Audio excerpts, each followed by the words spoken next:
bernegosiasi dengan pihak kepolisian, Bapak Komarudin Simanjuntak, dan diwakili oleh dua perwakilan keluarga yang saat itu ingin menemani dokter forensik guna untuk melakukan otopsi ulang dan visum et repertum. Akhirnya setelah menunggu 3-4 jam, hasil itu dapat diketahui oleh pihak keluarga.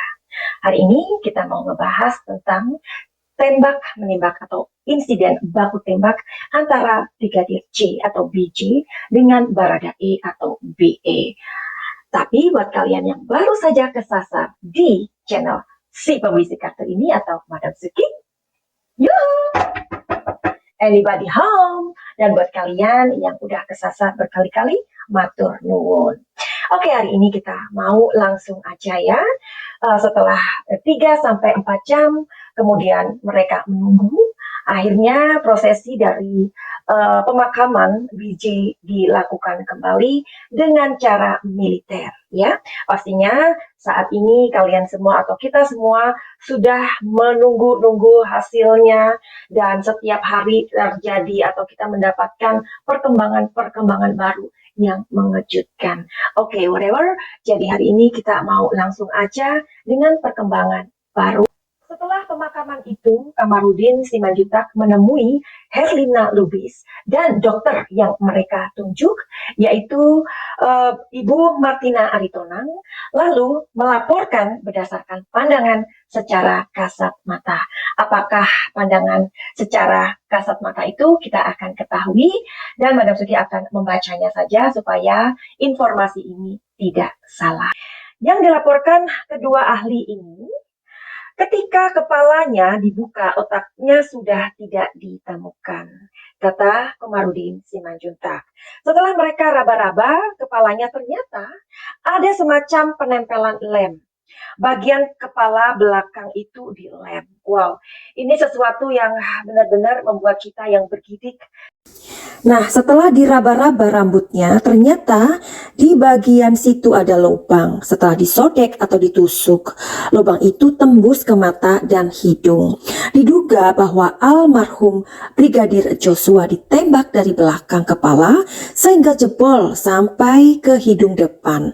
Tembak garis lurus karena datar dia dari lubang belakang kepala ke lubang hidung depan, katanya.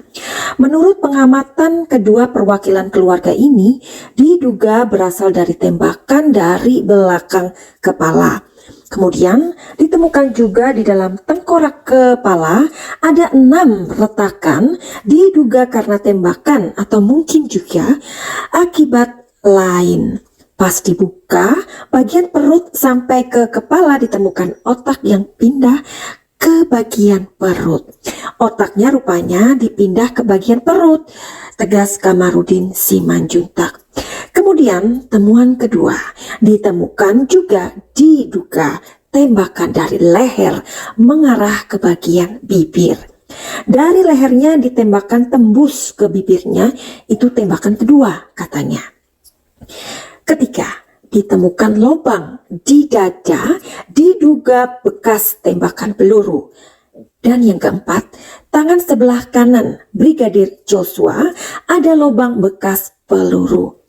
Selain itu juga ditemukan di bagian bahu ada luka terbuka yang dagingnya hampir terkelupas, yang masih belum tahu apa penyebabnya dan diduga bukan akibat peluru. Oke, demikian apa yang aku juga kupas dari beberapa sumber online yang tersebar di jagat maya ini. Barangkali kalian juga pernah melihat Madam Suki mempunyai kartu yang gede banget, ya, seperti buku, kira-kira itu hampir 1 kilo beratnya, tapi saat ini tidak dibawa karena posisinya ada di Thailand, ya, kartu itu. Sedangkan Madam Suki sekarang ada di Eropa. Dan oke, untuk melihat sebuah kasus atau menganalisa atau memprediksi kenapa sih Madam Suki itu memakai kartu yang bernama tarot, supaya kalian tidak salah sangka dan tidak salah mengerti kenapa dengan tarot. Oke, Inilah jawabannya.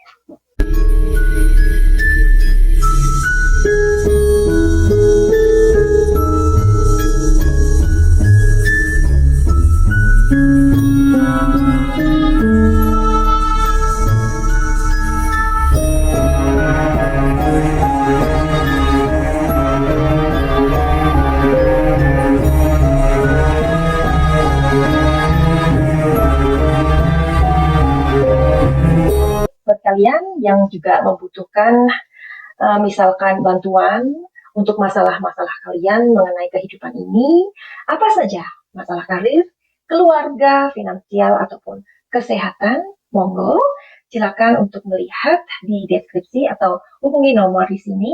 Dan juga kalian yang pengen sebuah healing atau pengobatan dengan luka-luka batin ataupun trauma atau banyak hal yang nanti bisa dibicarakan, silakan untuk terkoneksi dengan energinya Madam Suki. Nah, jadi kalau misalkan Madam Suki melihat dari kartu tarot yang gede itu, jadi di situ bisa lebih jelas ya, karena memang kartu itu berat banget dan Madam Suki nggak bisa membawanya kemana-mana, jadi diwakili dengan kartu-kartu yang kecil-kecil ini aja ya. Mudah-mudahan kita bisa mendapatkan sebuah gambaran apa sih yang sebenarnya terjadi kalau kita tadi menyimak ulasan yang Madam Suki bawakan. Itu kan ngeri banget ya, kok bisa sampai otaknya itu katanya pindah di perut. Itu sesadis apa yang didapatkan atau yang diperlakukan dengan dari DJ ini sampai nggak bisa ngomong ya, karena benar-benar ini sesuatu yang benar-benar tragis dan sadis ya.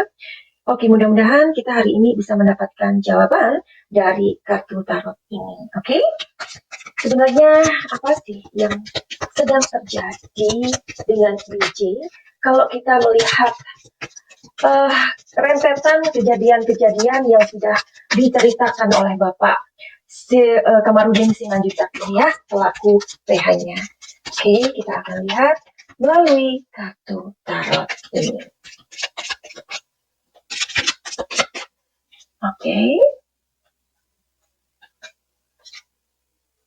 Oke, di sini ada simbol, ya. Ini adalah sebuah penderitaan. Kalian yang agama Nasrani, pasti kalian mengerti ya tentang pikul salib ya. Jadi ini adalah sebuah kejadian atau penderitaan yang didera atau dialami oleh BJ pada saat itu, tanggal 8 Juni 2022. Oke, apalagi di sini menceritakan di sebuah tempat, ya. Kita kan mengetahui bahwa di situ katanya ada insiden ini terjadi di sebuah kompleks, ya, kompleks di mana itu ada di Duren 3, ya. Tapi barangkali di sini ada menceritakan sesuatu hal. Oke, nanti kita kupas. Di sini ada sebuah gambar kuda yang terbalik, ya. Kalau kuda itu seperti ini melambangkan sebuah kebijaksanaan. Tapi kebijaksanaan ini terbalik artinya apa? Sebaliknya, ya. Berarti ada penindasan. Oke, apa yang terjadi pada saat itu?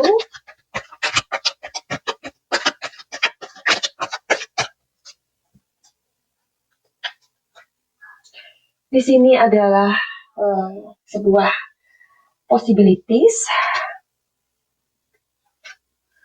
Di sini ada guidance atau ini simbolnya malaikat ya, malaikat pencabut nyawa ya. Ya, malaikat pencabut nyawa. Di sini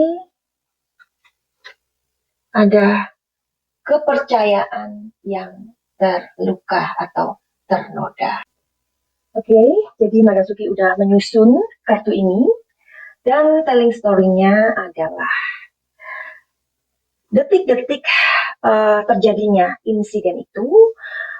Kenapa sih kok digambarkan, dijelaskan oleh Bapak Komarudin ini begitu tragisnya ya, rentetan atau kejadian-kejadian yang telah menimpa BJ ini. Di sini mengatakan ada sebuah penderitaan yang tadi udah dikatakan, penderitaan yang luar biasa yang terjadi kepada BJ pada saat itu. Nah, kuda di sini melambangkan adalah sebuah kekuatan, ya, kekuatan. Kuda itu kan mempunyai kekuatan yang sangat luar biasa ya. Kuda di sini simbolnya adalah sebuah kekuatan, power, ya, seseorang yang mempunyai power, ya. Karena kuda itu kan kuat dan larinya juga sangat kencang. Ya, di sini ada kebijaksanaan yang ternoda. Dari dua kartu ini sangat unik ya. Di sini melambangkan kuda dan di sini ada kuda yang terbalik. Tapi di sini menceritakan tentang kebijaksanaan yang tercedera dan di sini adalah kekuasaan. Jadi siapa dong? Pasti kalian tahu ya maksud dari kartu ini. Orang yang mempunyai kuasa tapi memiliki kebijaksanaan yang tercederai begitu. Nah, kemudian di sini ada orang yang sepertinya menjadi orang yang menjadi atau mencabut nyawa, ya. Itu kan tidak boleh ya, tidak boleh dilakukan karena ini adalah hak Tuhan sepenuhnya. Tapi orang tersebut mengambil hak dari Tuhan begitu. Karena di sini simbolnya adalah malaikat pencabut nyawa. Di sini ada sebuah peluang yang terjadi pada saat itu dan di sini adalah ada kepercayaan yang dilukai. Jadi gimana dong? Kalau dalam kartu ini mengatakan ada energi kepercayaan yang terlukai atau ternoda.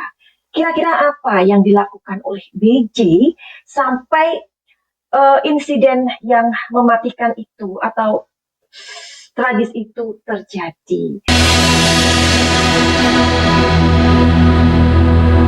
Begitu aja. Send love and light. Salam Jaya.